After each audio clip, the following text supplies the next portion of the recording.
Bienvenue dans cette nouvelle interview des experts hyper. Aujourd'hui, j'ai le plaisir d'accueillir Mathieu Pley. Il se dit décalé de naissance, mais il est aussi accompagnateur thérapeutique et formateur. C'est un excellent humoriste et aussi un arrangeur de musique. Et n'oublie pas de t'abonner à la chaîne. Bonjour Mathieu Pley, bienvenue dans cette 22e interview des experts hyper. Donc Mathieu, je t'ai rencontré exactement, je m'en rappelle parce que c'est facile à se rappeler, le 13 janvier, la journée de la sensibilité. Et j'avais déjà commencé à te suivre sur ta chaîne. Donc je vais te présenter rapidement, puis tu me diras si c'est plutôt pas mal. Donc Mathieu, tu es vraiment une personne que j'appellerais multi-casquette, multi-tout. Pourquoi? Déjà, tu te définis comme un décalé de naissance et tu pourras nous expliquer pourquoi. Tu fais des accompagnements thérapeutiques, notamment en tant que psychopraticien, et tu utilises ce qu'on appelle, attention pour le prononcer, myesthésie.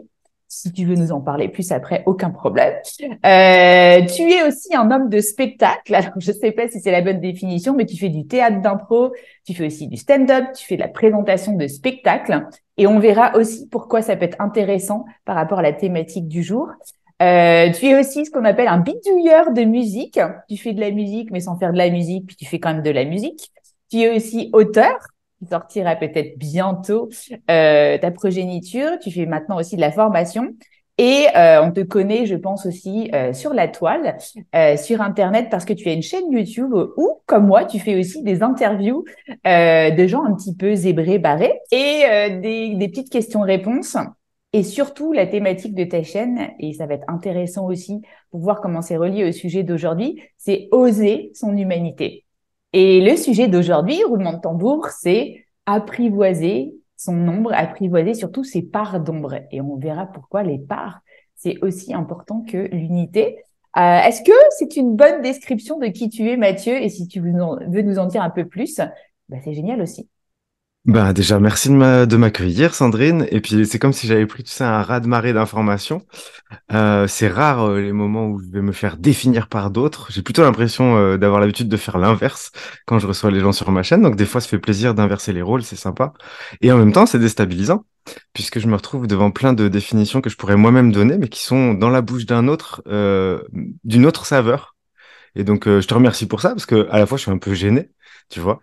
Et à la fois, je suis content. Je suis content parce qu'on va discuter de choses qui sont passionnantes, que je sais pas dans quel ordre ça va se passer. Je trouve le terme de multipotentiel de plus en plus incroyable, c'est-à-dire que ça me permet d'être moi, alors qu'avant j'avais du mal. Donc tu vois, T'autoriser à être toi, enfant. exactement, c'est toutes les casquettes que tu as données et d'autres encore sont possibles pour moi et j'espère bien en développer encore d'autres et en même temps, j'en ai déjà suffisamment pour m'amuser déjà dans le temps présent avec plein de façons finalement de faire un peu la même chose, d'être vivant en étant joyeux, d'être moi.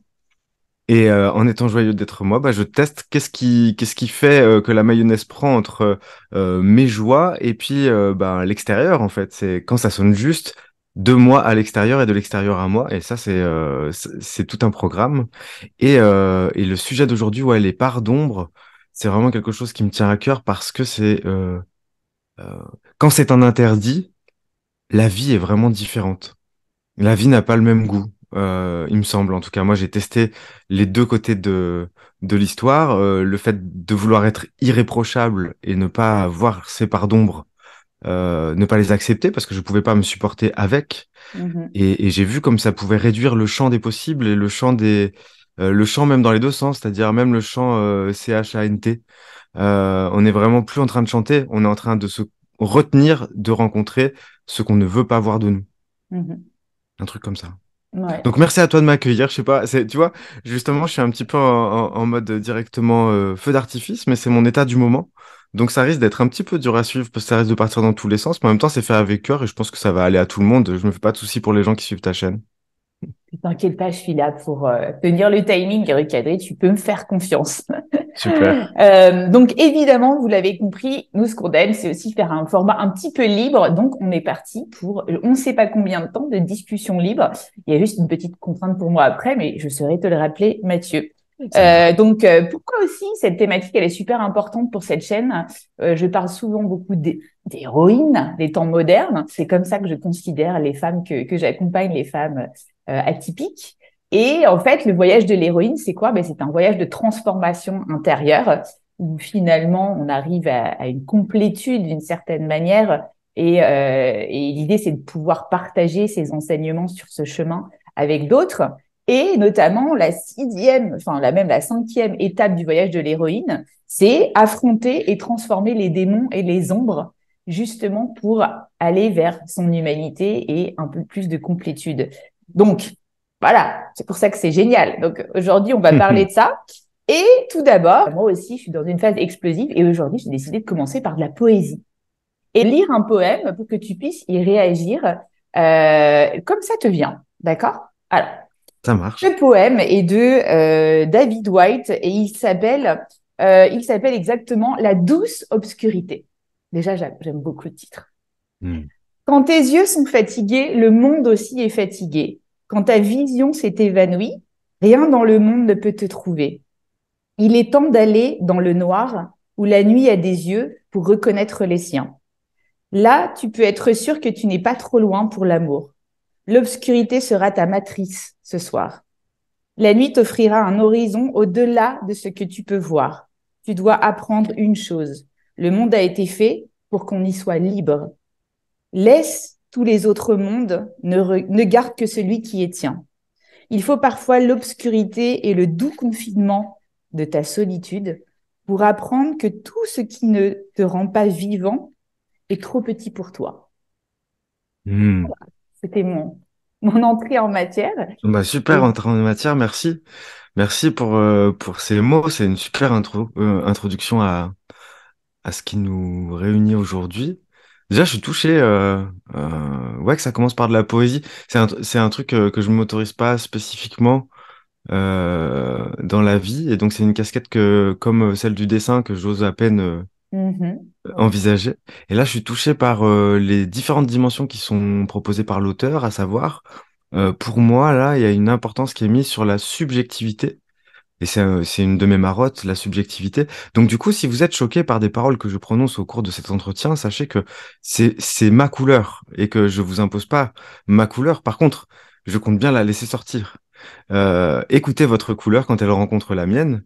Et si vous avez envie de ce fait-là, bah, de penser qu'il faut pas écouter la suite, écoutez-vous aussi là-dessus.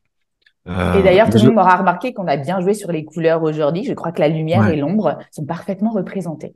exactement, Ce qui oui, ne veut oui. rien dire sur nos personnalités, évidemment, et notre propre couleur intérieure. C'est ça.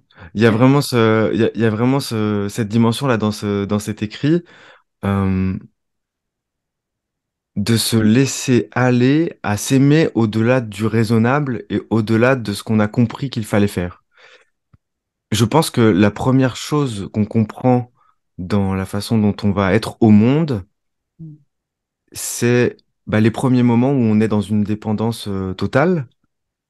Et cette dépendance totale, elle demande d'essayer de s'inscrire dedans de manière la plus nourrissante possible pour soi. Et des fois, c'est compliqué, hein. On arrive dans des contextes qui sont difficiles à comprendre, difficiles à appréhender, et puis déstabilisants, et puis qui ne prennent pas forcément en considération. Et, euh, et dans ces premières stratégies qu'on trouve pour survivre dans ce premier contexte où on est vraiment dépendant bah, du bon vouloir des gens qui s'occupent de nous, finalement, on a tendance à garder ces stratégies-là parce que comme elles ont constitué un moyen de survivre dans un premier temps et que c'est presque la première chose qui s'imprime sur notre disque dur, on reste avec ces œillères-là. Et quand on garde ces œillères-là, au bout d'un moment, on peut se rendre compte aussi, on peut se rendre compte et se rencontrer à l'endroit où ça finit par ne plus suivre l'évolution de notre être qui grandit en expérience, en taille, en autonomie. Et donc, du coup, il va y avoir quelque chose de bizarre, c'est on va se sentir trop petit dans le costume qu'on a construit pour nous-mêmes.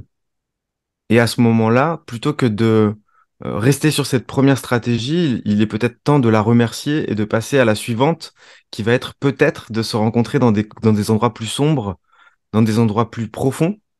D'ailleurs, ces endroits-là, ils sont visibles de tous à notre insu, et c'est ça qui nous insupporte. C'est pour ça qu'on a envie des fois de disparaître. C'est pour ça que des fois on a envie de se taire, de se recroqueviller. On aurait le fantasme de disparaître de la pièce parce qu'on se sent pas, on se sent vu à un endroit où on veut pas être vu. Et cet endroit où on veut pas être vu, si on arrive à en faire quelque chose d'intéressant pour nous à rencontrer, alors à ce moment-là, on n'a plus de problème à ce que les autres le voient. Et donc du coup, c'est plus un sujet. Ils peuvent plus nous démasquer. Et en fait, c'est vraiment ça le truc que j'aimerais partager avec toi. C'est si j'ai plus peur d'être démasqué, eh ben, j'ai plus qu'à vivre en fait. Il y a vraiment un truc comme ça. Ouais, tout à fait. Et aujourd'hui, bah, c'est pareil, c'est vraiment intéressant ce que tu dis parce que pendant longtemps, j'ai pas compris un truc qui m'était arrivé, qui est lié justement à mon enfance et quelque chose qui s'est développé et sur lequel j'ai jamais pu mettre de mots et qui a été très très douloureux dans ma vie. Et je pense que c'est important d'en parler aujourd'hui. Ça s'appelle aussi des phobies d'impulsion. Et c'est quelque chose qui a été, voilà, ce sont des pensées intrusives sur une peur du passage à l'acte, en gros, pour résumer. Et je sais qu'il y a eu un super reportage il y a pas longtemps sur Ça commence aujourd'hui, où on voit trois femmes qui justement sont magnifiques de lumière lorsqu'elles parlent de leur part d'ombre. Ça m'a énormément touchée et je me suis dit que c'était quelque chose aussi dont il fallait parler. Et en fait, à un moment donné, c'est très dur parce que ce qui se passe dans notre tête, on finit par s'identifier avec et se dire que ce qu'on pense, c'est ce qu'on va faire. Et c'est Hmm. très intéressant parce que du coup, justement, ces pardons peuvent être pour certaines personnes, oh, j'en peux plus, je vais tuer mon voisin, ou je sais pas, pour certaines mères même, j'en peux plus, j'ai envie de placer mon bébé par la fenêtre. Mais en fait, du coup, c'est important, je pense, de s'autoriser à différencier ce qu'on peut penser aussi pour aller Hmm. rencontrer de ces parts d'ombre et son comportement. Et Bien à sûr. l'époque, de toute façon, je pouvais pas le différencier parce que je savais même pas ce que c'était.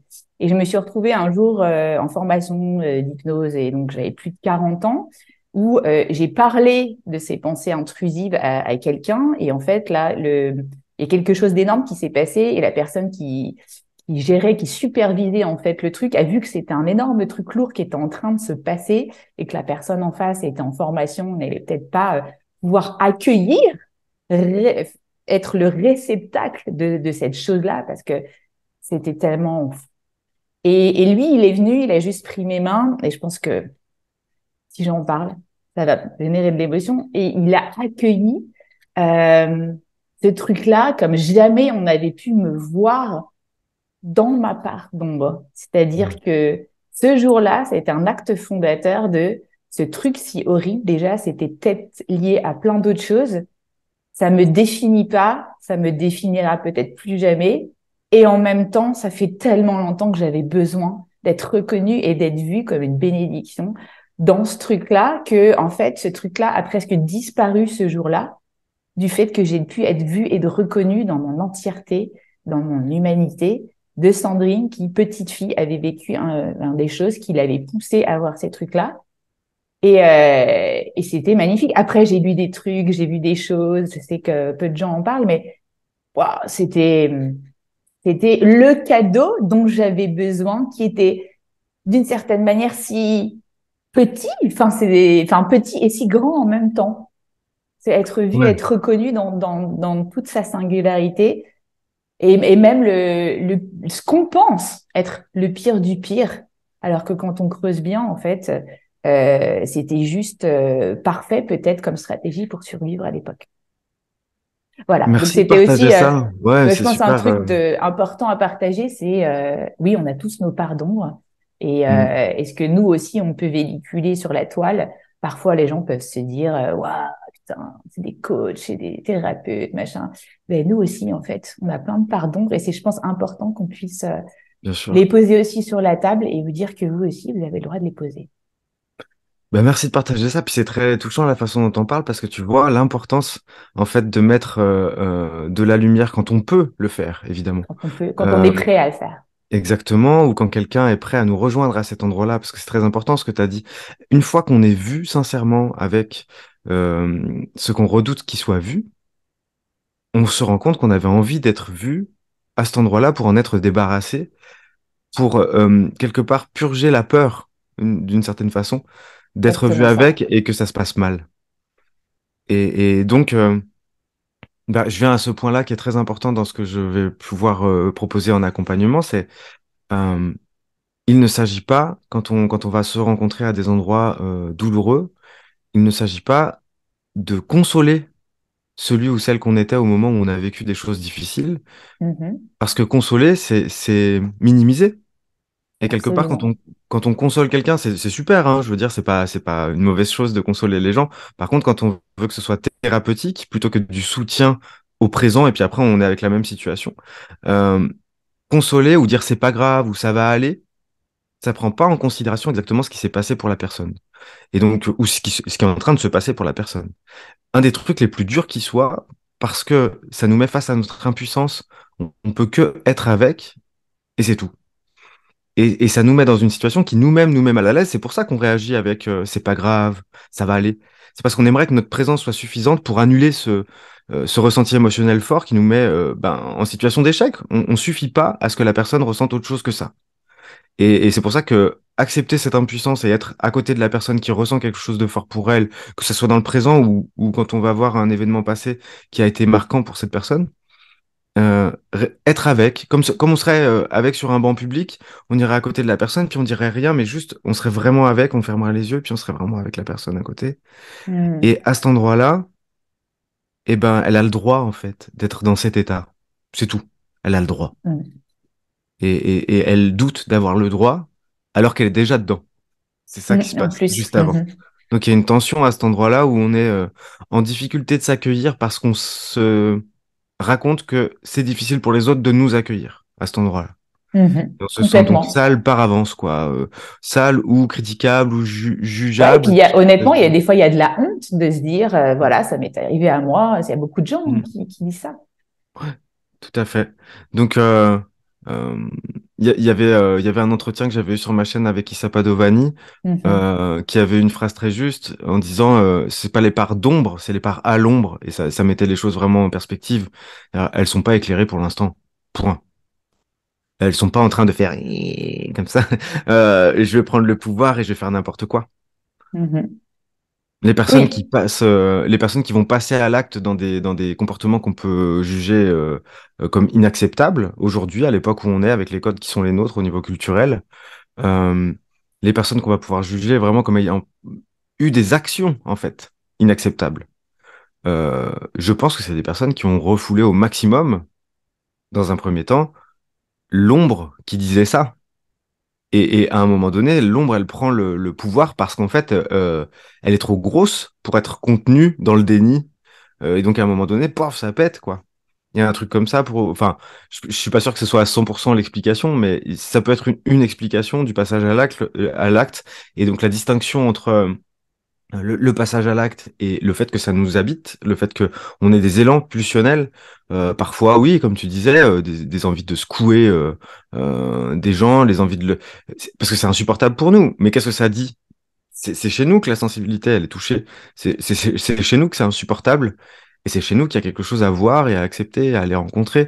Donc, en fait, c'est un super signal pour savoir où se rencontrer, même si c'est pas confort, quoi. Oui, et d'une certaine manière, lutter en fait contre ça, en fait, c'est le nourrir. Et c'est ça que la plupart des gens ont du mal à voir. Et là où le changement de point de vue est intéressant, c'est comme tu sais la fameuse histoire des deux loups, le loup lumière et le loup ombre. Qui est celui qui gagne? Finalement, c'est celui que tu décides aussi.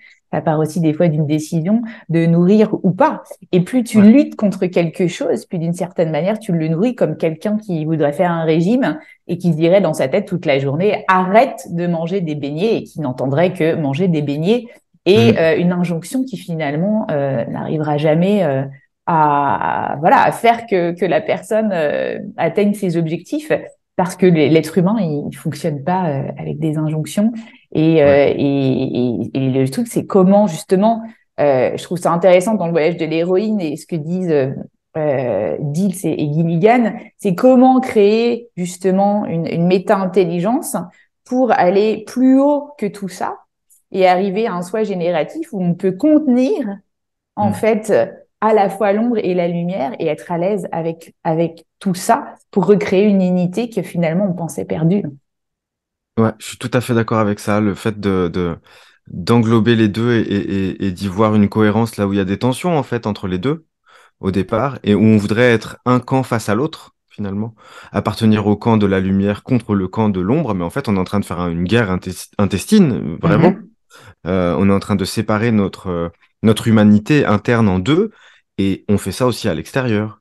C'est-à-dire que c'est un message très important, je pense, là, à cet endroit-là. C'est-à-dire que là, je vais parler de la notion de décalé de naissance, qui est en fait la façon que j'ai trouvé d'expliquer ce qui m'était arrivé, et puis en utilisant des mots suffisamment simples pour que c'est la formule, c'est l'énergie que ça balance en fait qui m'intéresse. C'est pas le fait finalement quand on rentre dans le détail, on se rend compte que décalé c'est contestable et de naissance c'est contestable. Je suis pas en train de faire quelque chose de Mhm. scientifique, je suis en train de faire Mhm. quelque chose au niveau du ressenti. Bien sûr. Si cette formule elle va à un endroit chez vous, bah c'est ok quoi. Et moi, je me sens comme ça. Je me sens décalé depuis très très longtemps, voire je me souviens plus avant, en fait. Il y a eu un décalage directement, et donc il y a une solitude qui s'installe directement puisqu'on se sent en décalage. Et cette solitude, elle est subie. Et dans cette solitude subie, en fait, on va avoir tendance à avoir un monde intérieur très riche Mhm. et très peu partagé avec le reste du monde parce que c'est compliqué. On sent qu'à cet endroit-là, en fait, on n'est pas le bienvenu. C'est ça qu'on a eu dans les premières expériences dont on parlait tout à l'heure. Mhm. On sent qu'on n'est pas toujours le bienvenu dans ce qu'on va poser sur la table si on est spontané. Donc du coup, on commence à le garder pour nous. Et puis comme on commence à le garder pour nous, si ça se trouve, en fait, on a peu de moyens de passer à l'action parce qu'en fait, ça va devenir visible si jamais on fait des actions. Et il va y avoir un regard posé sur ce qu'on fait. Donc on commence à intérioriser vraiment beaucoup, à cacher peut-être un peu des trucs qu'on écrit, et puis, mais ça veut être discret et insaisissable quelque part.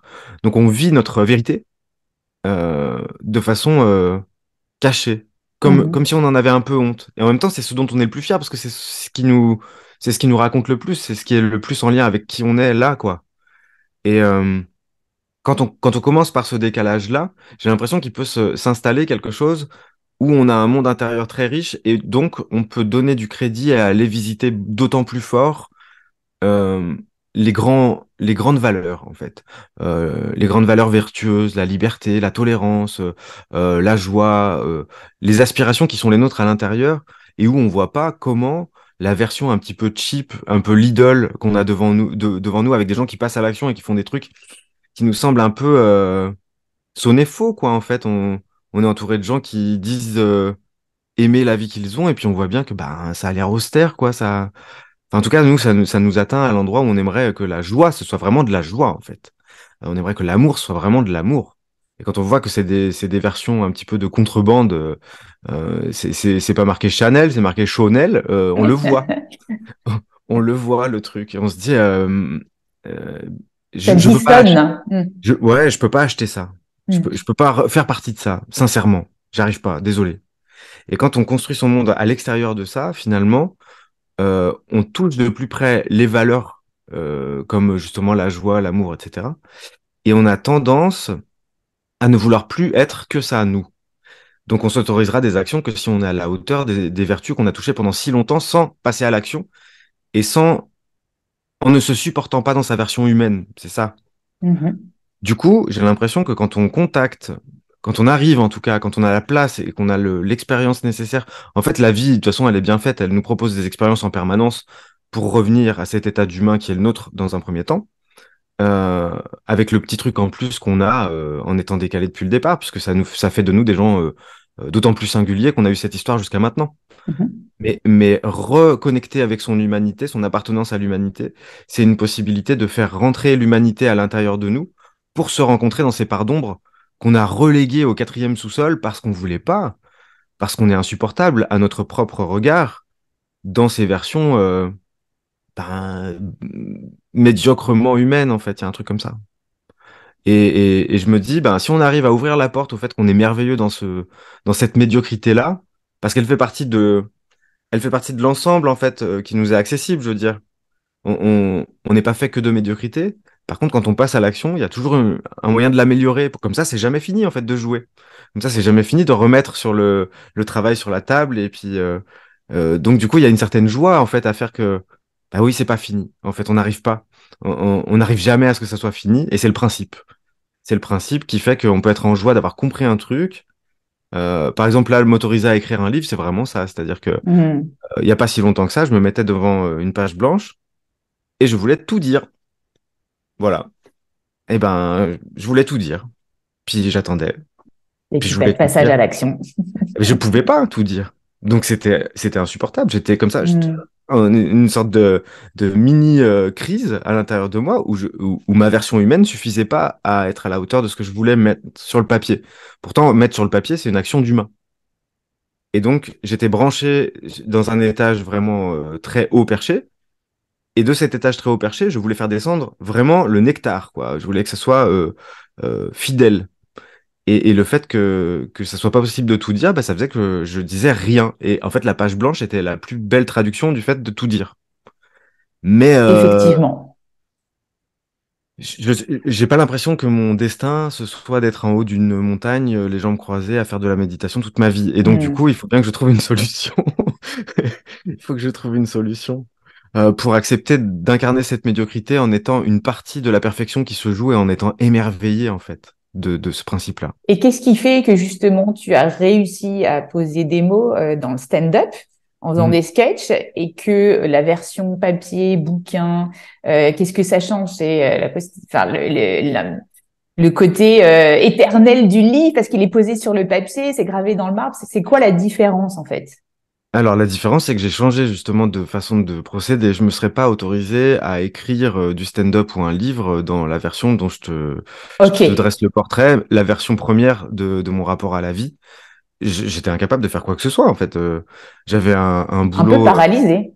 Bah, j'ai été surveillant de nuit, donc ce qui est très Mhm. symbolique, hein. C'est-à-dire que quand la journée ça commençait, moi je m'en allais, et quand la journée finissait, j'arrivais. Donc Mhm. j'étais en décalage. Et j'ai mis en valeur ce décalage pour être tranquille, parce que j'avais besoin, dans un premier temps, non pas de passer à l'action, mais de me rassembler, d'être De te tranquille. rassembler, ça me parle. Ouais. Mhm. Mhm. Et ça me permettait de faire ça. Donc je remercie ce métier d'avoir justement permis de faire ça. Mais après, l'épanouissement en tant que surveillant de nuit, il est relatif, quoi. On peut vite toucher euh, les limites de cet exercice. Au niveau Alors, des nourritures intellectuelles qui peuvent être ouais. amenées de l'extérieur, ce qui est quand même Puis, important. Euh, même du coup, j'étais dans l'ombre, justement, hmm, au sens figuré et au sens propre. Euh, J'étais dans l'ombre volontairement parce que je ne supportais pas la façon dont on doit prendre la lumière pour être un humain. hmm, Je trouvais que cette lumière, elle était factice. Je trouvais que cette lumière, c'était pas la vraie lumière à laquelle j'aspirais. hmm, Donc mhm, du coup, pour ne pas participer à ce simulacre, bah, j'étais dans l'ombre pour de vrai. mhm, Et cette ombre, c'est un album d'Ayam qui s'appelle comme ça. Cette ombre, c'était ma lumière à hmm, moi. Et il y a vraiment ce truc-là. Donc, je sais pas comment expliquer ça, mais ce qui permet l'écriture, euh, c'est ne plus être à tous les étages de sa vie en même temps. C'est ce que j'ai tendance à constater en ce moment, c'est que j'ai accepté que la vie soit au-dessus de moi, passe à travers moi et s'amuse à être moi. Et ça m'a fait du bien parce hmm, que j'étais contenu dans quelque chose. Sinon, j'étais tout seul à tous les étages et je devais tout gérer. hmm. Et c'était pas possible. C'était pas, je pouvais pas faire autre chose que bah, bugger, quoi. Très intéressant. Et comment tu es passé justement voilà, d'être dans la nuit, dans l'ombre, hein, à tout d'un coup passer à beaucoup plus de lumière et faire un petit peu tout ce qu'on a décrit. C'est incroyable, c'est Mm. complètement différent.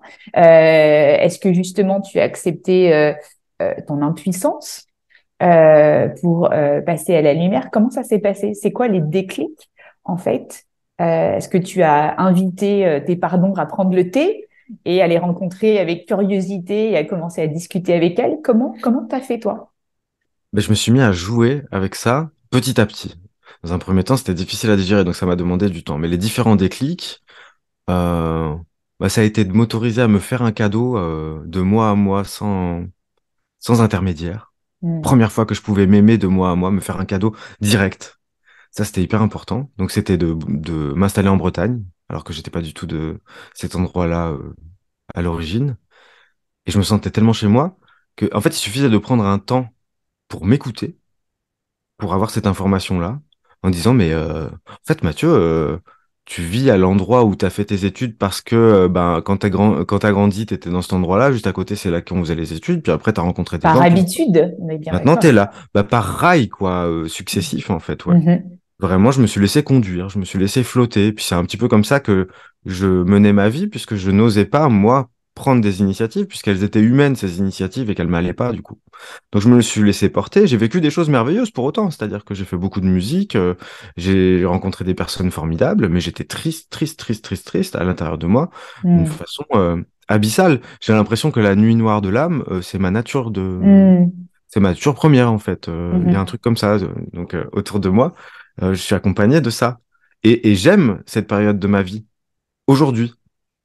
Sur le moment, je n'étais pas équipé pour le faire.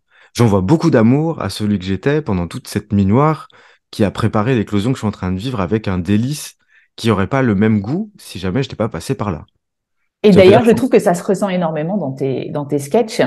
Hmm, Ce que tu m'as envoyé et que tu as partagé, que j'ai regardé aussi avec plaisir ce matin, je trouve que justement, c'est génial. Ça ouvre un champ créatif où justement, tu peux vachement bien en parler et tu sais quoi, ça devient même drôle en fait. ouais. Parce qu'on sent ce Ouais, ouais. contraste à l'intérieur de toi et qu'on sent que tu l'assumes. Donc c'est génial. Bah là, depuis quelques années, je m'autorise en stand-up à faire parler l'adolescent que j'étais qui prenait pas la Ah, il est parole. génial, ouais. Mm. Donc il était blasé, il regardait les choses, il disait je peux pas y croire et tout, et je lui mets dans la bouche des choses qui sont plutôt des digestions de ses colères à lui que les colères telles quelles. Mm. Et donc du coup, c'est comme si j'allais le guérir aussi. C'est un processus thérapeutique de toute façon la scène. Hein, dire là, tout ce que je fais justement dit multi-potentiel parce qu'on donne plusieurs noms à ce que je fais, mais finalement, je fais de la thérapie pour les autres et pour moi en simultané, sans arrêt. Là, ce qu'on fait en ce moment, c'est exactement ça pour moi aussi. Tu vois? Exactement. Bah moi, pareil, la chaîne YouTube, là, c'est pareil. J'ai pris un stage de One Woman Show pour le mois de juillet parce que Hmm. je sens que j'ai besoin d'aller rencontrer d'autre part que je ne connais pas encore. Je peux pas dire ce que je vais rencontrer, mais alors juste le fait d'aller les rencontrer, ça fait déjà plusieurs mois que je suis déjà en joie rien qu'à l'idée de le faire. Et donc, c'est ça aussi, c'est le mystère et la surprise. Être émerveillé pour moi comme un enfant à l'idée d'aller rencontrer ce qu'on ne sait pas qu'on va rencontrer, c'est super. Mais c'est rigolo parce que tu utilises d'autre part et tu sais, il y a l'expression en français d'une part et d'autre part. Mmh, mhm, Et je pense que justement, dans une première acception de nous-mêmes, quand on se sent en décalage, on essaye d'être cohérent, monolithique, pour ne pas être reprochable. Le mot d'irréprochable, être irréprochable, c'est une auto-injonction très forte quand on est dans ce décalage-là, absolument. j'ai l'impression. Et donc, du coup, on essaye d'être d'une part. Mmh, Et la multiplicité, ça a été aussi une rencontre, un déclic. Tout à l'heure, dans ta question, tu me posais comment ça a pu être possible. Ben, en rencontrant ma multiplicité. Ça a été une clé formidable.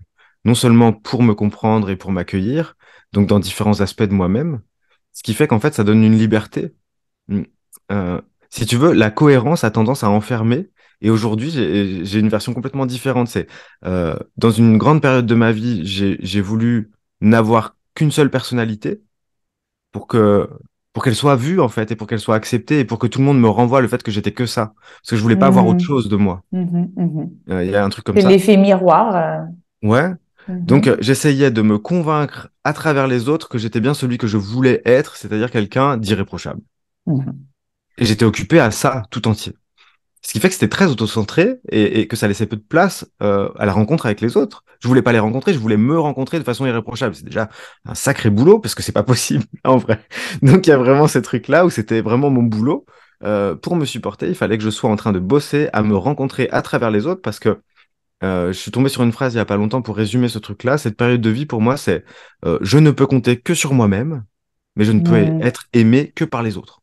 mhm, Et donc, du coup, c'est vraiment compliqué comme énoncé de départ. Là, en une phrase, j'ai touché un endroit j'ai l'impression, en tout cas, d'avoir touché un endroit du paradoxe qui m'habitait depuis le début, de façon très simple. Je ne peux compter que sur moi-même, je fais confiance à personne, parce que tout le monde me déçoit, tout le monde... mhm, et il y a quelque chose c'est insupportable de se confier, de faire confiance, on est toujours déçu, quoi. Et de l'autre côté, je ne peux pas m'aimer moi-même directement. C'est une impossibilité, c'est prétentieux. Qui suis-je pour ça? Etc., etc. Donc on se donne pas l'autorisation de faire circuler l'amour de soi à soi. D'ailleurs, ça me donne envie de, pardon, hein, mais du coup, ça me donne envie de rebondir sur le fait de se faire un cadeau à soi-même sans mhm, passer par quelqu'un d'autre. C'est vraiment ce truc-là qui a court-circuité ce processus où je dois passer par l'autre pour être aimable. mhm, mhm. C'est pas parce que ça passe par l'autre que c'est vrai, et c'est même parce que ça passe par l'autre que ça a été un petit peu on peut dire, détournées. C'est Mhm. super sympa de faire passer les expressions par les autres parce que ça nous donne En fait, on balance un centre et il y a quelqu'un qui va choisir de se mettre autour de ce centre et de nous regarder et de l'éclairer d'une certaine façon. Mais il va l'éclairer en fonction de sa De vision son du monde. filtre, hein. Mhm. De son Exactement. rapport au monde. Mhm. Et il va défendre sa grille de lecture en répondant et en observant. Donc il dit plus de choses de lui que de nous. Complètement. Mhm. Mais quand on reçoit cette information-là, on a l'impression que ça nous définit. Donc on donne le pouvoir aux autres de nous définir, de nous sculpter, ce qu'ils ont déjà, mais d'une autre façon. J'ai l'impression que on leur donne Ce qui trop nous pousse dans notre d'importance. impuissance en permanence. Mhm. Ouais, il y a un truc comme ça. Et dans cette possibilité qu'on laisse aux autres de nous sculpter, parce que sinon ce serait trop prétentieux de le faire soi-même, on fait exister aussi une interdépendance et une possibilité de réparer cette blessure première qui est de ne pas avoir été accepté. On a toujours l'espoir que ce soit les autres qui nous rejoignent, que le monde entier se dise oh, mais finalement, c'est vrai, t'as raison, t'es merveilleux. T'es pas Mhm. décalé, viens. Mhm. On a quelque part cette espèce de fantasme que, je sais pas, il va y avoir des gens qui vont. D'auto-validation extérieure, Ouais, d'approbation ultime de c'est OK, stamp, c'est ouais, bon, exactement. tu es aimable. Ah, Ben, merci. on attend ça, ouais, on attend ça avec, si on est honnête avec nous, à un endroit, on attend ça avec vraiment un espoir immense.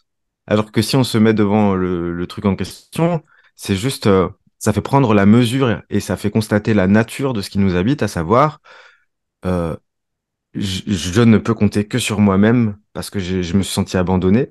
Et à l'endroit où j'ai été blessé, j'espère que ce soit les autres qui viennent me Mhm. réparer parce que j'estime que c'est presque eux qui m'ont fait cette blessure. Mhm. Il y a un truc comme ça.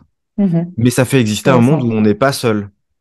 Et c'est vraiment ça aussi que je me suis rendu compte, c'est-à-dire que quand on est dans cette relation aux autres un peu conflictuelle et complètement multiple, alors qu'on essaye de garder un seul axe, on fait exister aussi la possibilité on n'est pas seul quand même, même si on vit une vie très solitaire, on n'est pas seul à l'endroit où les autres jouent ce rôle-là pour nous. Ils sont importants quand même. Mhm. Ouais, d'où la question de solitaire, solitude, qu'est-ce que ça veut dire? Je pense qu'il y a beaucoup de personnes à haut potentiel qui reviennent régulièrement sur ces sujets. Hmm. Hein, c'est très intéressant. Après, ce que je me disais, c'est du coup, là, on parle vraiment finalement de la tête d'une certaine manière depuis tout à l'heure. Et je me dis aussi, apprivoiser ces parts d'ombre, je pense que ça passe aussi par le corps, ce corps que peut-être aussi pendant un certain temps on a mis de côté parce que c'était super mentalisé en plus tout ça, cette blessure. Et je me dis aussi, bah, tu vois, combien d'énergie perdue à lutter contre tout ça pendant des années. Et du coup, est-ce que ça a été aussi un déclic pour toi, la corporalité? Je Hmm. pense que justement, aller sur scène, mettre en scène, se mettre en scène, rentrer dans une autre forme de corporalité, ça peut être super intéressant pour aller rencontrer ses pardons. Ouais, tout à fait. Après, alors là, je pars de loin et donc du coup, je suis pas très expérimenté.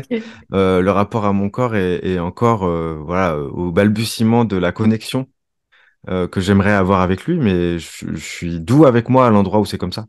Euh, je vois que déjà, j'ai une grosse pensée pour ce corps, vraiment.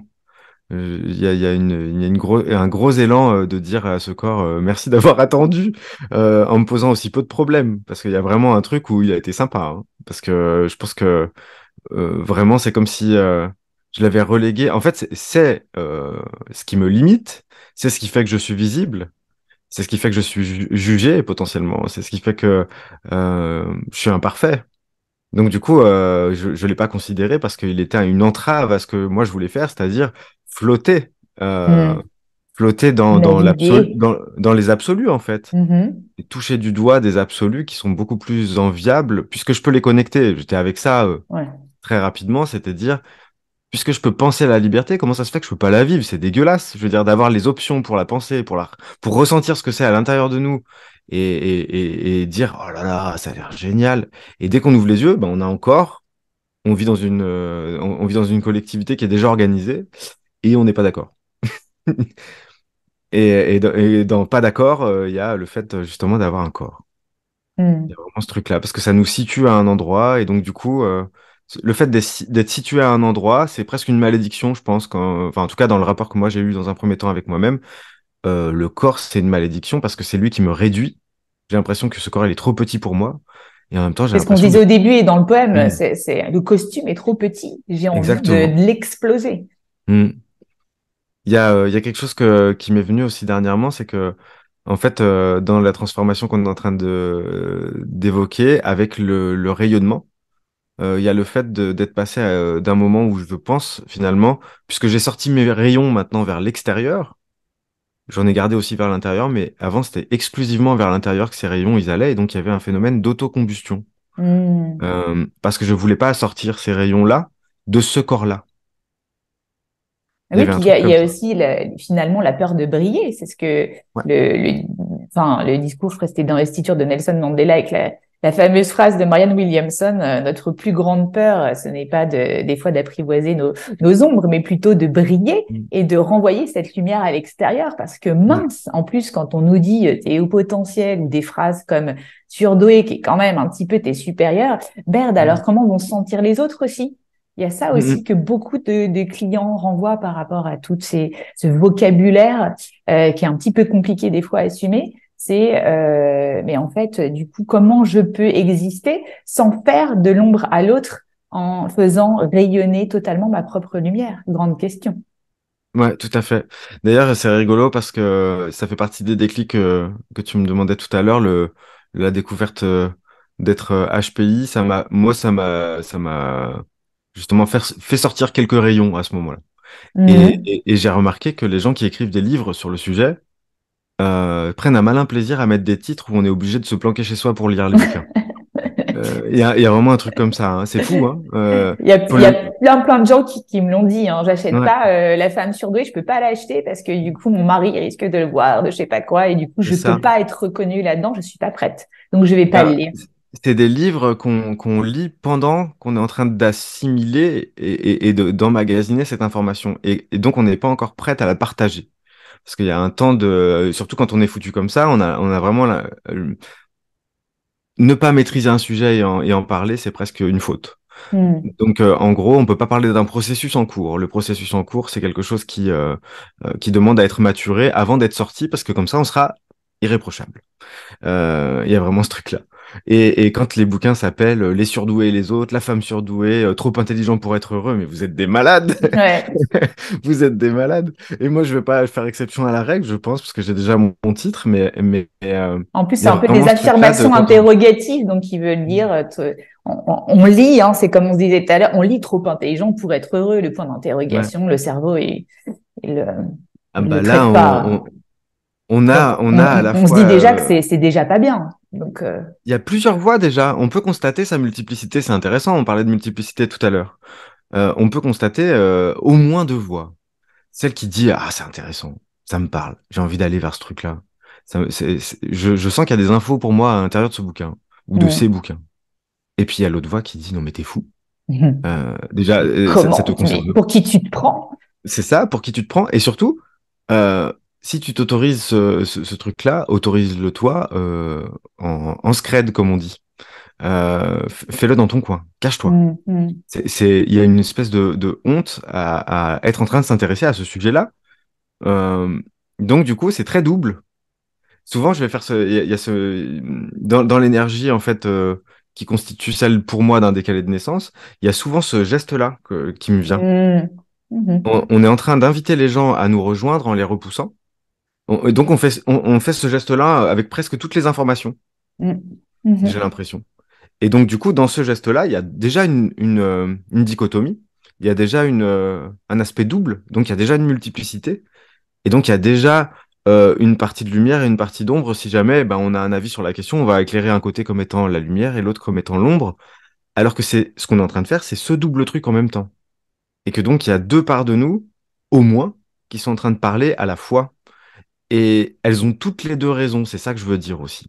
Sauf que du coup, elle crée quand même l'écart à chaque fois, et l'écart, du coup, il est toujours là à chaque fois qu'on fait ça. C'est ça. Et puis il y a vraiment, ouais, pour moi, c'est très important de spécifier ça. Après, vous en faites ce que vous voulez. C'est très important Exactement. pour moi. Mais c'est très important de savoir que, en tout cas, c'est un puissant levier d'ouverture à soi-même avec quelque chose de plus doux que ce que vous connaissez sans doute. C'est toutes les voix qui parlent à l'intérieur de vous sont pertinentes. Toutes. sans exception. Il n'y a pas une voix qui se trompe. Et là, le Surtout. postulat que finalement très peu de personnes ont quand elles viennent, je trouve, moi, me rendre visite, c'est que déjà, il n'y a pas ce postulat qu'on est plusieurs à l'intérieur. Ça fait un petit Hmm. peu, tu sais, schizophrène, Ouais. quoi, j'ai des voix qui me parlent. Oui, déjà, si on arrive à reconnaître ça, Hmm. qu'on est plusieurs à l'intérieur, qu'on se parle et qu'on n'est pas tous d'accord, c'est déjà reconnaître le fait qu'on a une systémique interne qui rencontre sans arrêt dans la journée d'autres systémiques externes et que tout ça, ça peut devenir complexe, mais déjà reconnaître ça en soi, pour moi, c'est déjà une porte ouverte à aller rencontrer sa multiplicité. Ouais, tout à fait. Je te rejoins. Vraiment, ouais, j'ai envie d'insister là-dessus avec. J'ai un marteau pas loin, attends. Vas-y, tape un Donc, peu là. je vais être un peu lourd avec ça. Non, Oh, mais t'es lourd, Mathieu, sérieux. simplement, j'ai envie de dire vraiment, toutes les voix qui parlent à l'intérieur de vous ont leur pertinence, leur histoire et leur version des choses. Et il est facile de se connecter à ça quand on estime que, évidemment, on est passé à travers plusieurs états. En fait, il y a plusieurs façons de considérer l'identité.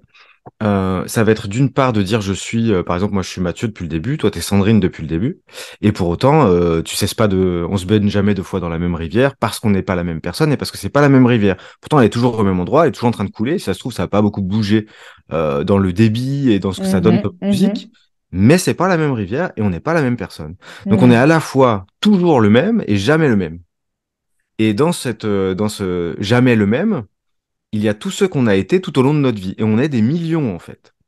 Et à des Oh. moments précis, il va y avoir des choses qui vont être de l'ordre de la décision à l'intérieur de nous pour se structurer, parce qu'on a besoin, pour avancer, de maîtriser un minimum ou de contrôler, ça dépend comment on voit les choses, de contrôler un minimum notre environnement, d'avoir compris. On est plus à l'aise quand on fait passer des choses qui étaient de l'apprentissage au départ, donc qui étaient, je ne sais pas si vous êtes familier avec ça, ce bouquin de Daniel Kahneman, Système 1, Système 2, Ouais. Mhm. mais ce système 2, c'est celui qui va vous demander de réfléchir à tout ce que vous faites. Donc, quand vous arrivez dans un nouveau boulot, vous êtes en système 2 tout le temps. Comment ça marche? Il faut que je comprenne un peu la façon dont les autres fonctionnent pour m'inscrire à l'intérieur dans cette danse-là de manière un petit peu homogène ou un petit peu gracieuse, quoi. Un truc comme ça. Ou quand vous Mhm. arrivez dans un nouvel endroit ou que vous connaissez pas les gens qui vous invitent, il y a une personne qui vous dit, bah, viens avec moi, et puis il y en a 10 autres que vous connaissez pas. Vous êtes en système 2 tout le temps parce que vous êtes en train de réfléchir vraiment de façon active à comment vous adapter à ce nouveau contexte. Mais une Mhm. fois que vous le connaissez, si ça fait 20, 30 fois, 40 fois que vous allez chez des amis, vous êtes en système 1, c'est habituel, Ça devient automatique, vous savez où autopilote. poser votre sac, vous savez comment dire bonjour, vous savez quoi amener pour leur faire plaisir, vous savez combien de temps ça va durer, à quelle heure ils commencent à être fatigués, vous savez, il y a vraiment plein de choses qui deviennent du connu et donc du rassurant. Ce qui fait que tout ce qui est mis en système 1 devient quelque chose d'automatique, assez facile à faire. Et Mhm. donc le système 2, il peut penser à autre chose. Le système 2, il peut se concentrer sur un autre truc. Et donc, on débroussaille comme ça un petit peu les choses. Ce qui fait qu'on a on a cette multiplicité-là, oh, je vais y arriver. Euh, C'est-à-dire que je suis pas le même au moment où je rencontre ce cercle d'amis que quand je le connais depuis 30, 40 fois et que je suis en train de faire les choses de façon plus automatique. Bon, ça paraît un petit peu clair. Et celui que je suis, qui vient d'arriver dans ce cercle d'amis, eh ben, il est avec des premières impressions, beaucoup de premières impressions. Et Mhm. dans ces premières impressions, il va prendre une décision. Par exemple, il va dire, je vais rester en observateur. Je veux pas trop me mouiller, je veux pas trop qu'on me voit. Donc voilà, il va rester en observateur. Et puis celui qu'on devient au bout de 30, 40 fois, peut-être il est resté dans cette situation-là. Peut-être qu'il est resté en situation d'observation, c'est celui qui prend le moins la parole. Ou peut-être qu'il a muté et qu'il est devenu celui qui joue le clown au milieu ou Parce qui qu'ils se sent organise, à l'aise. voilà, ou qui organise, qui dit bah moi j'aime bien en fait que tout le monde soit dans l'harmonie la plus complète. Donc du coup, il participe vachement à ce que la table soit jamais vide, les verres jamais vides également. Enfin, qu'il y ait quelque chose de continu en fait dans l'ambiance et il participe de Mhm. cette façon-là. Il y a plein de façons de participer. Donc, à l'intérieur de nous, on est des millions, en fait, tout simplement. Et à des moments, celui qu'on est, par exemple, qui a 5 ans et qui dit moi, les filles, j'aime pas ça, je sais pas, il y a la phase comme ça où il y a les garçons qui trouvent. Moi, ça m'a pas, ça m'est pas trop arrivé. Je suis en train de dire un truc qui m'est pas naturel. Euh, donc, je vais plutôt aller chez moi en disant à 5 ans, on peut être en train de se dire, oh, les femmes, c'est merveilleux. Je, je, je pense même que c'est elles qui vont me sauver dans la vie. Du fait d'être un homme, parce que j'ai compris qu'un homme, c'est pas bien. Un homme, c'est pas beau. Euh, ça me donne pas envie, en fait, Mm. d'être un homme comme on me demande de l'être. Donc, Mm. pour la beauté de ce que je ressens quand je touche l'énergie féminine autour de moi, euh, je vais essayer d'être l'homme qu'elles attendent, donc un homme différent. Mm. Je me fais cette promesse. Mm. Et en faisant ça, c'est très joli. Mais en faisant ça, vu que j'ai 5 ans, j'ai pas trop de notion de. Enfin, je suis pas très subtil, en fait, dans le tri que je fais. Et Bien donc, je sûr. jette le masculin qui me constitue avec l'eau du bain, tu vois. C'est-à-dire vraiment, je balance tout. Donc, je me construis sur uniquement bah, mon pôle féminin, ce qui est super. Mhm, mhm. Mais à un moment donné, je sens que j'ai besoin de récupérer un peu de masculin. Parce que, bah, mine de rien, ça fait partie de moi et que j'ai jeté des informations. Ça m'a été nécessaire dans un premier temps. Et donc, je vais avoir une discussion avec celui que j'étais quand j'avais 5 ans, lui qui a foutu tout à la poubelle, parce que pour lui, c'était une manière de clarifier les choses et de s'impliquer et de se diriger, d'aller vers un horizon. Mon horizon aujourd'hui, c'est d'aller vers plus de masculinité. Donc, du coup, je suis pas d'accord avec lui. Ce qui fait que quand je décide d'aller dans cette direction-là, bah, lui, il me tire par la manche et il me fait dis donc, qu'est-ce qu'on avait dit? Et là, il commence à y avoir deux voix. Au moins deux, hein, parce qu'après, dans la vie amoureuse, il y a l'adolescence, il y a les couples qu'on a fait, ceux qui se sont arrêtés, qu'on voulait pas. Enfin, il y a énormément de choses. Donc, on est peut-être, à l'intérieur de moi, on est peut-être 60 Mathieu, ou peut-être plus, quand il s'agit de parler d'histoire amoureuse. Et tout le monde a raison. Tout le monde a raison. C'est marrant parce que moi, ça me fait écho aussi ce que tu racontes. Et on en a parlé, hein, je crois, cette semaine, sur le côté, bah, moi, du coup, comme le masculin, pareil, me plaisait pas forcément. J'ai dessiné moi-même, dans ma carnet, c'est le contrat que j'avais passé quand j'étais petite, un autre masculin, mais à l'intérieur d'un corps de femme. Et du coup, moi, mon truc, ça a été de me réconcilier avec le féminin que j'avais jeté avec le du bain, puisque j'étais tellement à m'atteler, à représenter un masculin, cet idéal que d'une certaine manière. Donc, du coup, tous les attributs de la féminité étaient très compliqués à assumer. Donc, tu vois, c'est marrant comme finalement, peut-être du même postulat, on peut adopter aussi différentes stratégies, en fait, là-dessus. Bien sûr. Et puis il y Mhm. a cette ouais c'est super qu'on soit en tu vois, on est en symétrie avec le noir, le blanc et puis il y a Mhm. vraiment cette symétrie là aussi au niveau du positionnement. Et Mhm. finalement tu ne manques pas d'être une femme qu'on ne peut pas confondre avec un homme Attends, qui ferait de l'haltérophilie, bon, tu ça vois. va. Oui, c'est ça. Et j'en reste pas moins un homme où on voit que je suis un homme directement. Et donc du coup bah c'est beau, tu vois. Il y a quelque chose de très beau là-dedans. Mhm, c'est Euh, vrai, pour se construire, on a eu besoin de passer par ces extrêmes-là pour quand même aller dans une direction. exactement. Et après, on a eu besoin de subtiliser et de subtilité à l'intérieur de ce constat premier. Mhm. Et donc, à cet endroit-là, il faut, dans la mesure du possible, en tout cas, aller voir ce petit garçon ou cette petite fille qui a pris cette décision et lui dire, tu sais, maintenant, c'est bon, je te remercie d'avoir posé cette décision-là. C'était super, moi. Ça m'a aidé, en fait, à avancer un peu. Et puis, ou voir beaucoup. Donc, c'est vraiment aussi, en tant qu'adulte, accueillir cet enfant intérieur Exact. Ouais. blessé d'une certaine manière pour Mm. vraiment devenir adulte, en fait. Ouais. Parce que le problème, c'est que souvent, on est emboîté avec ça et on ne fait plus qu'un. Et quand on arrive justement à prendre un petit peu de hauteur et pouvoir le regarder, cet enfant, et se dissocier de cette part-là, bah, c'est là où on peut finalement mieux se réintégrer par la suite, en fait. Ouais, tout à fait. Il y a pas à remplacer. Ce que je veux dire, c'est bah, un exemple, ce serait quelqu'un qui joue dans un groupe de musique. Hmm. Et dans ce groupe de musique, bah, en fait, ça s'est fait au lycée, mais ça se passe bien, il y a une super amitié. Mais au bout de 10 ans, bon, il se passe plus. Ça, c'est du vécu. Il se passe plus. Oui, je Et, sens. et au bout de 10 ans, bah, il y a plus beaucoup de sens à ça. Hmm. Même là, c'était plutôt 15 ans, mais. Et puis, il y a quelqu'un qui va venir et qui va dire, toi, je te veux. Donc, il y a quelqu'un qui veut prendre un membre du groupe pour lui faire vivre de nouvelles aventures. Et là, Et là, eh ouh. ben, tout le groupe peut très mal le prendre, Mhm. puisque ça veut dire que toute l'énergie qui a été donnée, dans une certaine lecture des choses, toute l'énergie qui a été Mhm. donnée au niveau du groupe depuis des années va servir à une seule personne qui va s'en sortir. Mais c'est sans compter que tous les membres de ce groupe, qui seront pas celui qui va être pris pour vivre de nouvelles aventures avec la musique, ont cette expérience-là et vont pouvoir en faire autre chose. Et juste de manière visible, il y en a un qui s'en sort avec bah voilà, une direction plus franchement indiquée, mais d'ailleurs même pas par lui, donc Mhm. on peut aussi douter de la forme que ça va prendre, puisqu'il se laisse aussi entraîner d'une certaine manière, puisqu'on lui dit toi, donc ça va le flatter. Et puis après, on va lui dire, bah, il faut que tu fasses ça, que tu te coupes les cheveux comme ça, que tu sois là à telle heure, Mhm. à tel endroit, que tu fasses telle musique, que tu écrives tel genre de paroles, et puis comme ça marchera. Et moi, Mhm. je suis pas sûr que si ça m'était arrivé, bah, j'aurais voulu faire ça. Mhm. Donc il y a une sorte de justesse à dire, peu importe les expériences, il y a un truc comme Mhm. ça, je fais un petit peu moralisateur quand je dis ça, c'est rigolo. Mais peu importe le parcours que vous avez eu, les expériences que vous avez eues dont vous ne savez pas encore le sens qu'elles vont prendre à un moment donné de votre vie, vont être des révélations à un moment donné, quand elles vont rencontrer une autre chose que vous êtes en train de faire, ça va faire pof, et avoir un espèce de, un Scooby-Doo, C'est un peu créatif. aussi la philosophie de Carlos Tinoco, et c'est se dire le récit ne peut prendre du sens que quand on vit les épreuves et la souffrance et qu'on peut redonner a posteriori du sens à tout ce qu'on a vécu. Et donc Ouais. c'est ça aussi l'humanité. Ouais, tout à fait. Mais il y a vraiment quelque chose dans la pensée de Carlos Tinoco qui, moi, m'a beaucoup nourri et nourrit beaucoup le livre que je suis en train d'écrire. Ouais, ouais. Il y a quelque chose qui m'a percuté là-dedans.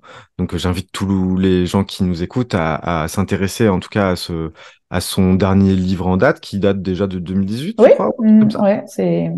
Mais j'ai pas lu tous les livres sur le sujet, mais ce livre-là, il est allé me chercher dans un endroit où les autres n'allaient pas, en tout cas. On Tout les ce dont... surdoués les autres, hein, on est d'accord, on parle de celui-là. Tout Ouais, à ouais, fait, ouais, tout ouais. à fait. Encore un truc à cacher dans le métro, mais Ouais. ce qu'il y a de fou, c'est que le mettre dans un closer, c'est plus acceptable. Écoute, la dernière fois que je l'ai lu dans l'avion, c'est marrant Mm. comme ça a connecté parce que la personne à côté de moi s'est reconnue et elle m'a dit, Mm. elle m'a regardé, elle m'a fait, moi aussi. Et Ah, c'était trop trop chouette. mignon et je me suis dit, j'ai osé le montrer et finalement, du coup, ça Mm. a donné lieu évidemment à une discussion profonde et très agréable. On n'a pas pris nos coordonnées, etc. Mais du coup, d'une certaine manière, elle s'était aussi sentie reconnue dans une part Mm. d'elle et c'était très touchant. Trop bien. Belles expériences.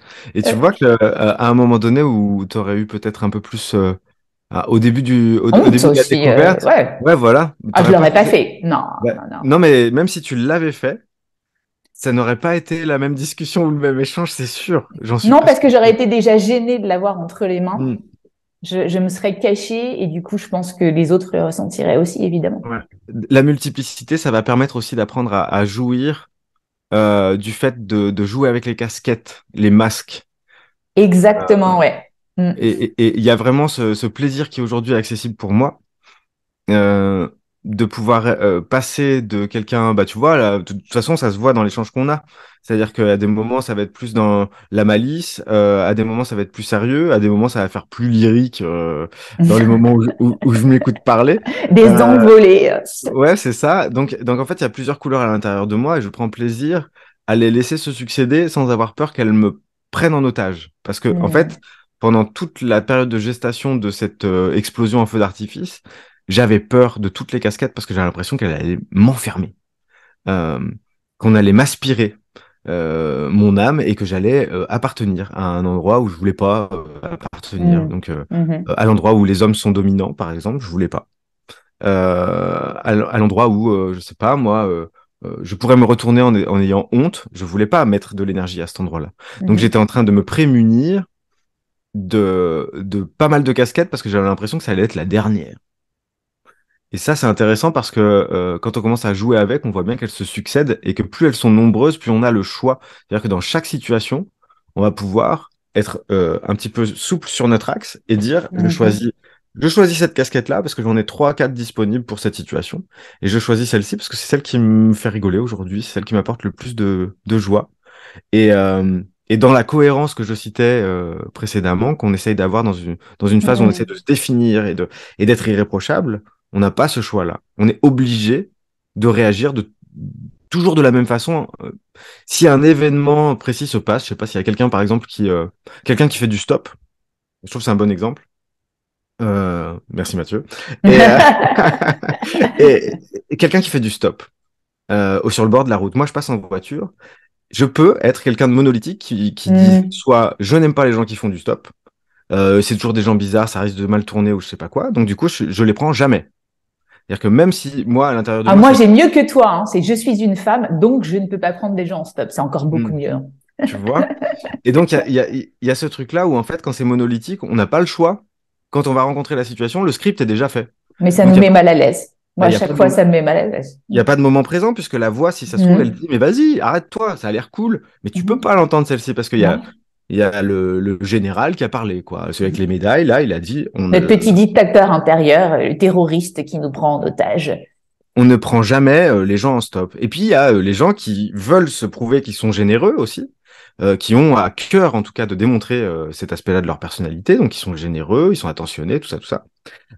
Et donc ils vont prendre tous les gens qui font du stop, même quand ils peuvent pas, même quand ils sont déjà en Donc, ils sont retard, aussi même quand enfermés ils ont, dans même, ce mais bien rôle-là. sûr, bien sûr. Et donc du coup, c'est de dire accéder à la souplesse de est-ce que j'ai envie de quand je connecte, on a un temps très bref hein, pour dire oui ou non.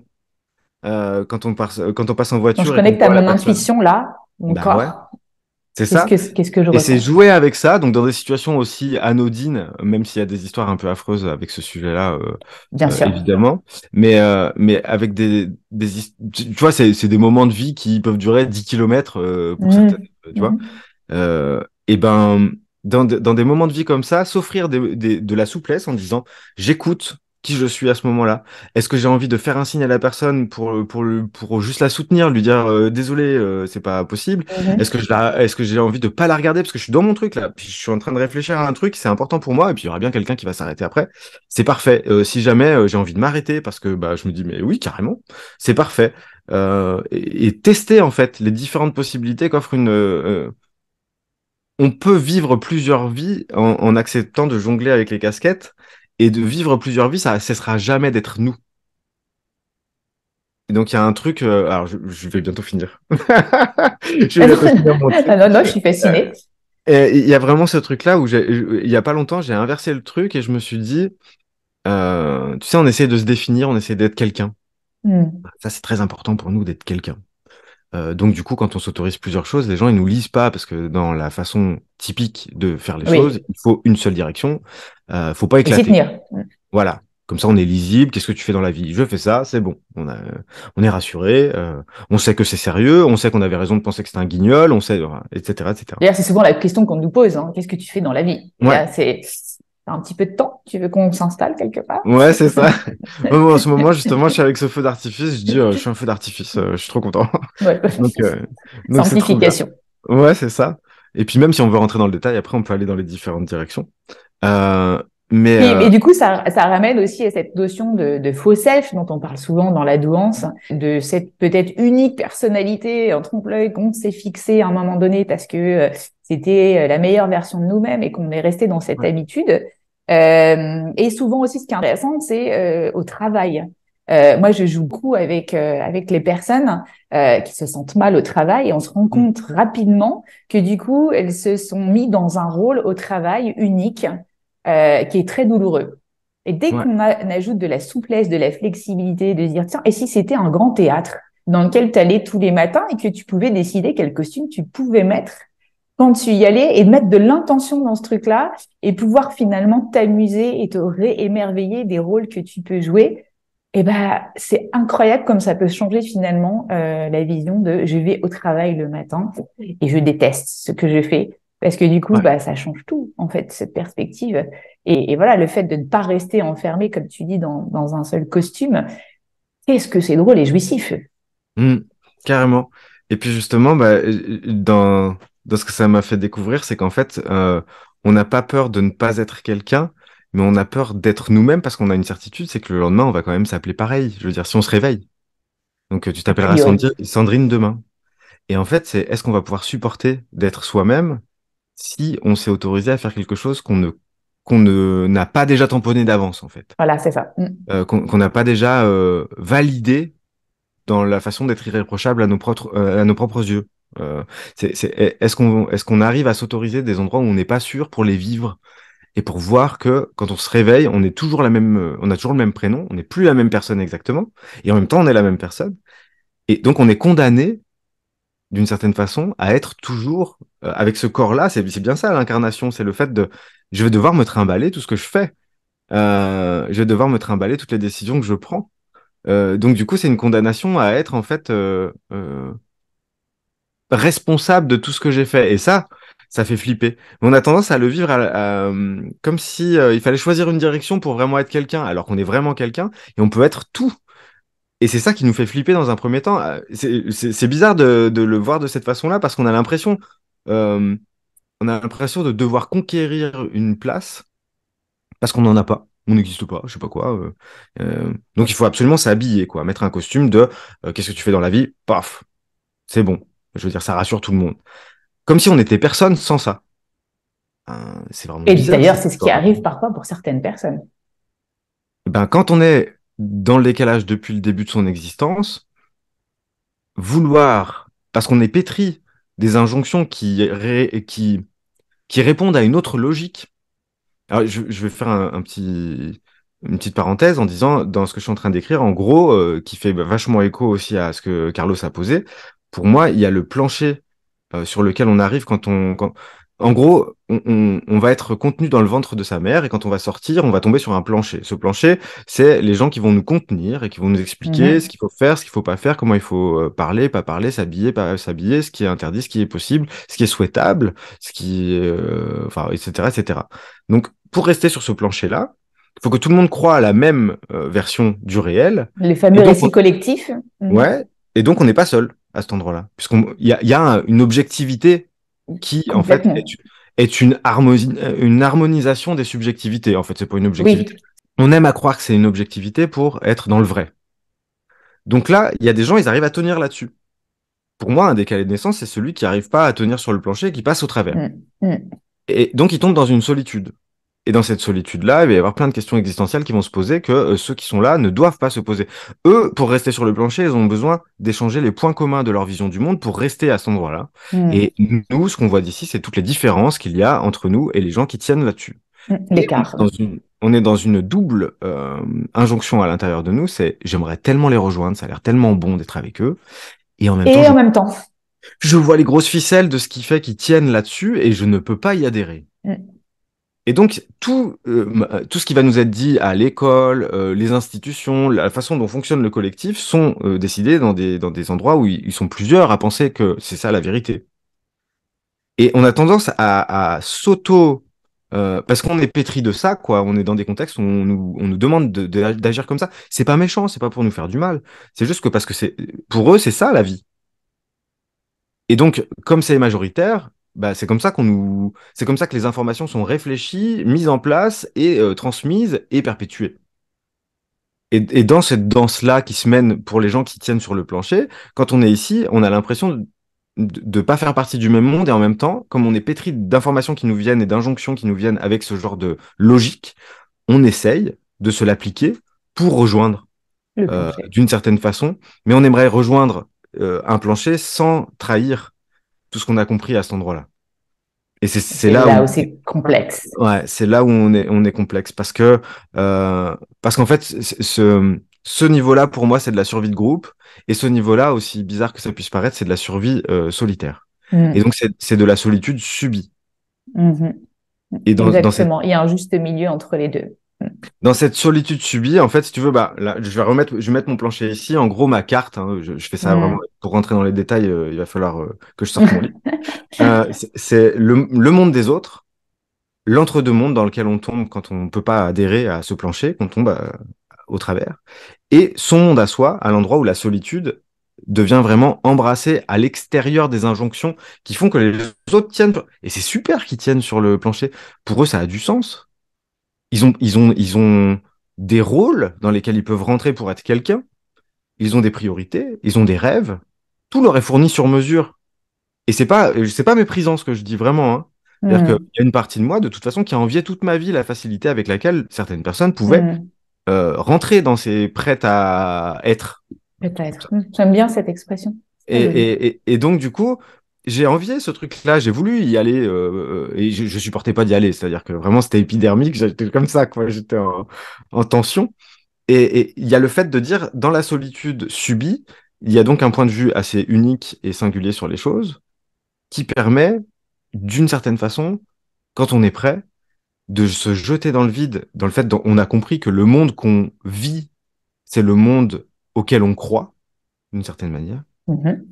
Et donc, quand on saute dans sa solitude choisie, cette fois-ci, j'ai l'impression qu'on rentre On dans est la vie. obligé, on réinvente son monde.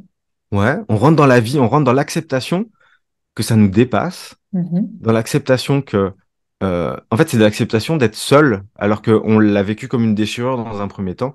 Mais Oui. comme je suis seul de l'autre côté, je suis donc responsable de la vie à laquelle je crois, donc générateur d'une certaine façon, en dansant avec la vie qui passe à travers moi, de ce qui va se passer pour moi.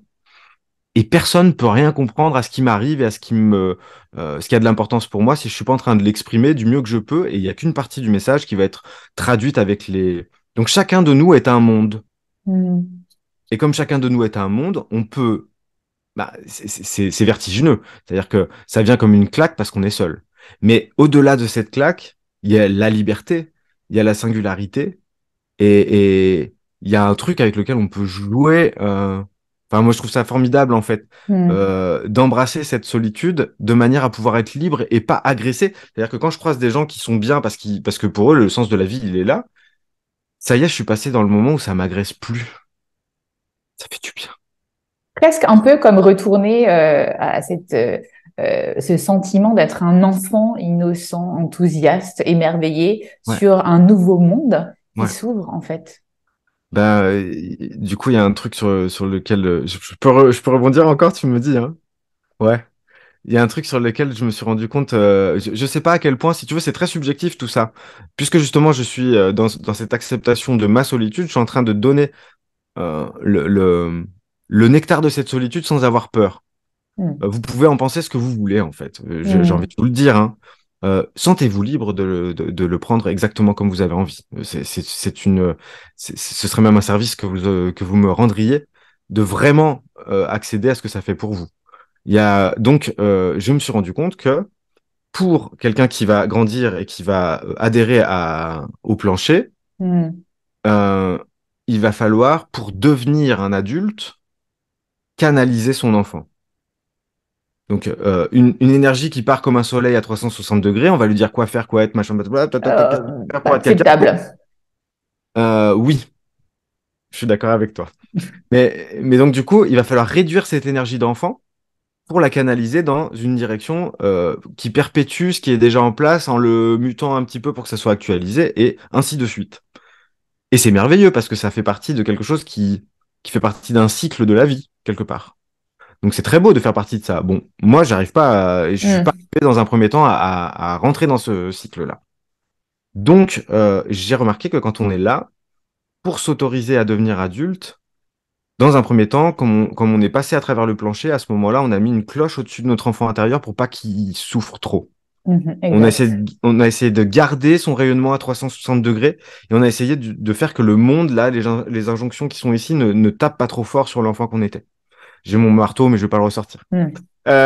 Et donc, il se trouve que je pense que pour devenir adulte, quand on est décalé de naissance, il faut sortir son enfant de sous la cloche et son adulte en même temps. Mm.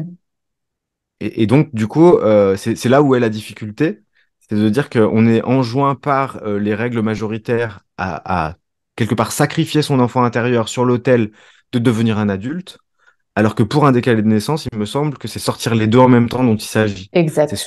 soulever la cloche, rayonner à 360 degrés la curiosité qu'on a toujours eue mais qu'on n'osait pas assumer, et sortir son adulte en même temps parce que bah, le corps, maintenant, ça y est, on peut pas se tromper et jouer avec les deux.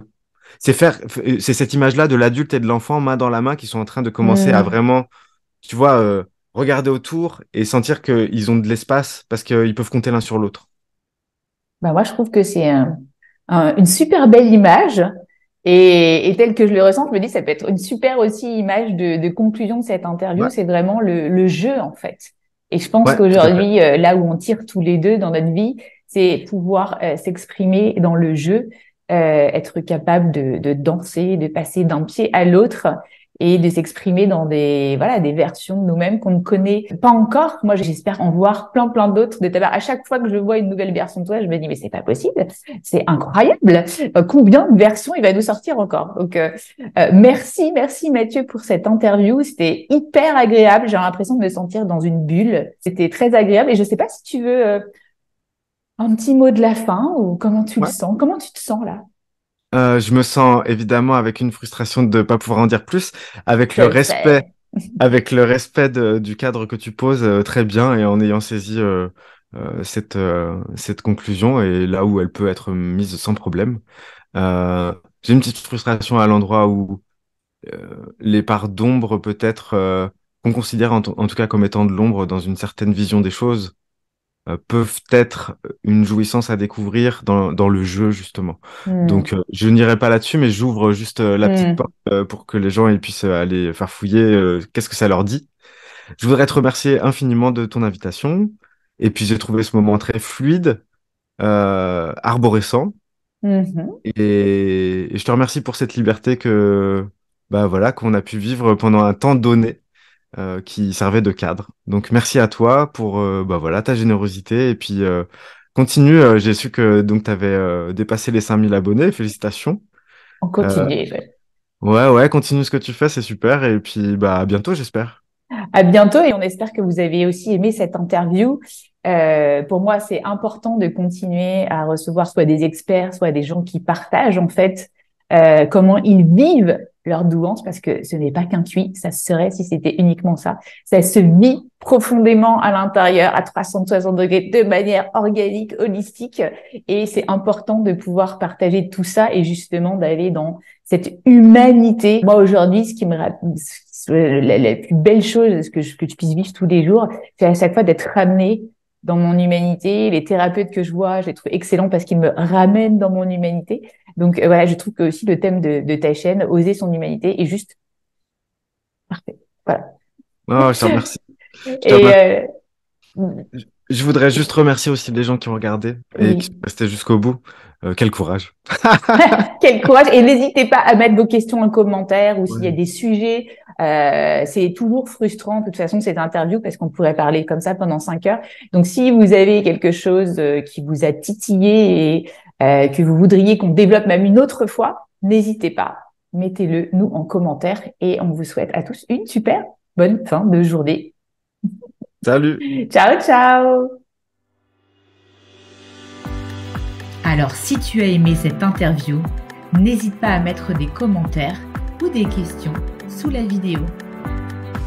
Et n'hésite pas à t'abonner à la chaîne et utilise la cloche de notification pour recevoir régulièrement tes vidéos d'experts. Bye bye, héroïne!